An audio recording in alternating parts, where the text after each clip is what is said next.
पटाया शहर को गुनाहों का शहर कहा जाता है क्योंकि ये अपनी नाइट लाइफ, क्लब, बाज़ारों और जिनसी सियाहत के लिए मशहूर है। ये शहर थाईलैंड में वाक़ है और सियाहों की बड़ी तादाद यहाँ अय्याशी और तफरी के लिए आती है। यहाँ शराब नोशी, कमारबाजी और जिस्म फरोशी जैसी सरगर्मियाँ आम हैं, जिसकी वजह से इसे बदनामी का सामना है। ताहम शहर में कुदरती खूबसूरती, साहिल और सियाहती मकामात भी हैं जो इसे सिर्फ गुनाहों का शहर नहीं बल्कि एक मकबूल सियाहती मकाम भी बनाते हैं। यहाँ का माहौल रात के वक्त ख़ास तौर पर ज़िंदा होता है, जहाँ सियाह बड़ी तादाद में तफरीही मकामात का रुख करते हैं।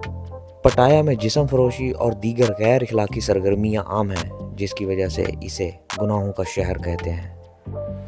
पटाया शहर में कुछ मसाजिद भी हैं। मस्जिद दारुल अबादा पटाया की सबसे बड़ी मस्जिद है, जहाँ 5 वक्त की नमाज अदा की जाती है और अल्लाह का नाम लिया जाता है। अस्सलाम वालेकुम, वेलकम फ्राम पटाया थाईलैंड।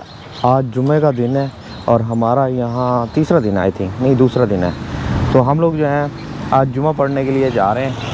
मस्जिद यहाँ से तकरीबन 1 किलोमीटर दूर है। जब मैं पटाया बस स्टॉप के ऊपर उतरा था तो मैं वॉक करके अपने यहाँ अपार्टमेंट के अंदर आया था, तो मुझे रास्ते में नज़र आई थी। फिर मैंने गूगल किया तो मुझे पता चला कि वो पटाया की सबसे बड़ी मस्जिद है। तो आज जुमा है, तो अभी 11 बजे हुए हैं, 12 बजे शायद जुमे की नमाज़ होगी, तो हम लोग अभी वॉक करके उधर ही जा रहे हैं। आज मौसम काफ़ी गर्म है, लेकिन पाकिस्तान से कम गर्म है। पाकिस्तान के अंदर तो 11-12 बजे आप सोच नहीं सकते कि इस टाइम आप बाहर निकलें। तो अभी ज़्यादातर सुनसान ही है, लोग पार्टी पूर्टी करके रात को जो है अभी तक सोए हुए हैं। इस तरह कुछ लोकल लोग काम कर रहे हैं। इस तरह की आपको मूर्तियों की दुकानें भी मिल जाती हैं, जहाँ डिफरेंट किस्म की मूर्तियाँ मिलती हैं। बुद्धा की ये देखें मूर्तियाँ, स्नेक हैं। मुझे अब इनके बारे में ज़्यादा इन्फॉर्मेशन तो नहीं है। ये आपको इस तरह की चीज़ें मिल जाती हैं थाईलैंड में बहुत आसानी से, हर जगह आपको। और इस तरह वर्कशॉप आ गई है और बस वहाँ से हमने लेफ़्ट मुड़ना है तो हमारी मस्जिद आ जाएगी। जुमे की नमाज़ में अभी टाइम बाकी है और मैंने अभी नाश्ता भी नहीं किया था, तो मैंने रास्ते में 7-Eleven से ये कॉफ़ी ले ली और पानी और ये एप्पल पाई ले ली। कॉफ़ी मुझे 30 बात की मिली है, पानी 5 बात का, और ये शायद एप्पल पाई जो है ये 15 बात की मिली है। तो इस तरह 57 बिल बन गया। तो अभी यहाँ जो है 7-Eleven के ऊपर बैठने की भी जगह है, जहाँ बैठ के आप खा पी सकते हैं। तो हम भी यहाँ बैठ गए। तो अभी कुछ खाते पीते हैं, नाश्ता करते हैं और फिर जो है नमाज जुमा के लिए चले जाते हैं। बाहर कुछ इस तरह का माहौल है। ये बच्चे भी आ गए नाश्ता करने के लिए। Hello, what is your name? ये नाश्ता कैंडी का कर रहे हैं। बच्चों का सही है, सुबह सुबह कैंडी चल रही है इन लोगों की। ये है यहाँ की मस्जिद दारुल इबादा। वहाँ से एंट्री है, शायद 2 मीनार हैं और एक सब्ज़ गुंबद है। कितना ज़बरदस्त माहौल है इधर। और यहाँ से हम लोग एंटर करेंगे।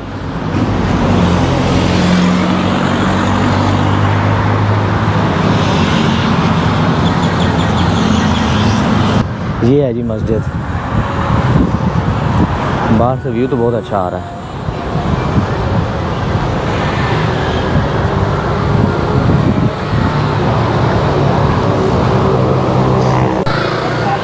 नमाज जुमा 1 बजे, मुझे लगा 12 बजे होगी, लेकिन वो बता रहे हैं कि 1 बजे है ना। और इस तरफ मदरसा है, आई थिंक सो, बच्चे पढ़ रहे हैं और यहाँ हलाल फूड ये सेल कर रहे हैं। और अभी हम अंदर जाते हैं, वज़ू करते हैं। उस तरफ वज़ू की जगह है, तो हम लोग उधर जाके वज़ू करते हैं।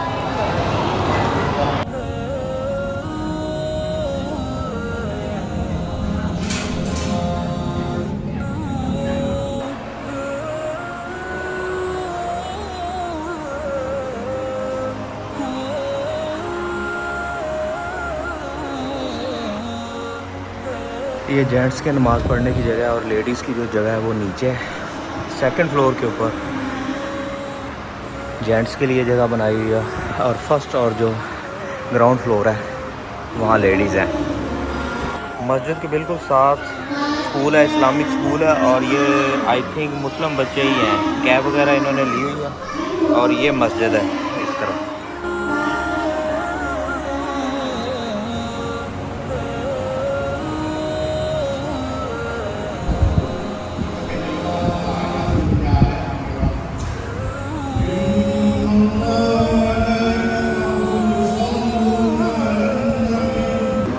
यार एक चीज़ यहाँ बहुत अच्छी है कि यहाँ कारपेट नहीं है, तो नमाज ये फ़र्श के ऊपर ही होती है, मार्बल लगा हुआ है। तो नमाज के बाद यहाँ वो स्प्रे कर देते हैं, तो सारे जरासीम वगैरह जो हैं वो मर जाते हैं। ये बहुत अच्छी बात है, क्योंकि अगर कारपेट हो तो वो तो जनाब सालों साल पड़े रहते हैं। और अब हमने नमाज़ पढ़ ली है, अब मैं नीचे जा रहा हूँ। जैसे मस्जिद से बाहर निकलते हैं जनाब, यहाँ खजूरें वगैरह पड़ी हुई हैं, जिनको आप टेस्ट कर सकते हैं। डोके हैं एक्चुअली। ये डिफरेंट किस्म की सैलड है, सब चीज़ें हलाल हैं और प्राइस भी मुनासिब है। ये सी फूड है।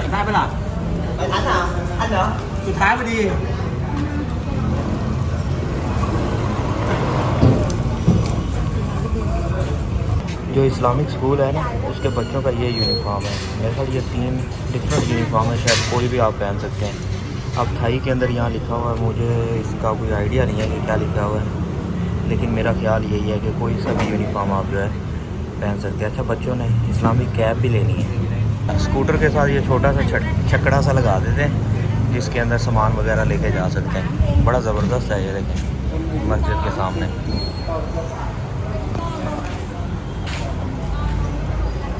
ये बंगाली भाई है, ये भी नमाज़ पढ़ने के लिए आए हुए थे। तो इनका टूरिज़म का बिज़नेस है थाईलैंड के अंदर।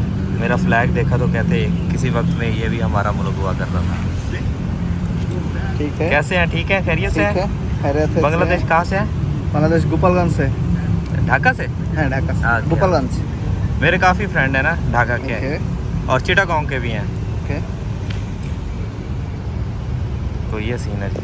ओके जी, शुक्रिया भाई, अल्लाह हाफिज़। अभी बादल आ गए, तो अभी मौसम बहुत अच्छा हो गया। तो अब हम यहाँ से जो है वह ग्रैब या बोल्ट करते हैं। थोड़ा सा रेस्ट करने के बाद एक दूसरी जगह पे जाना है, जो मैं दूसरी वीडियो में डालूँगा। ये इस तरह का कुछ हाईवे,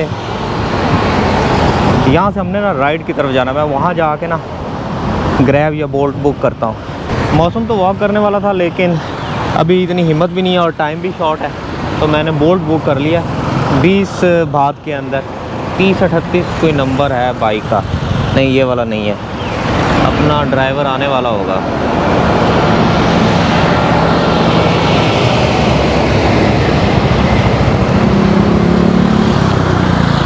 ये है जी हमारा राइडर, देख लिया इसने हमें।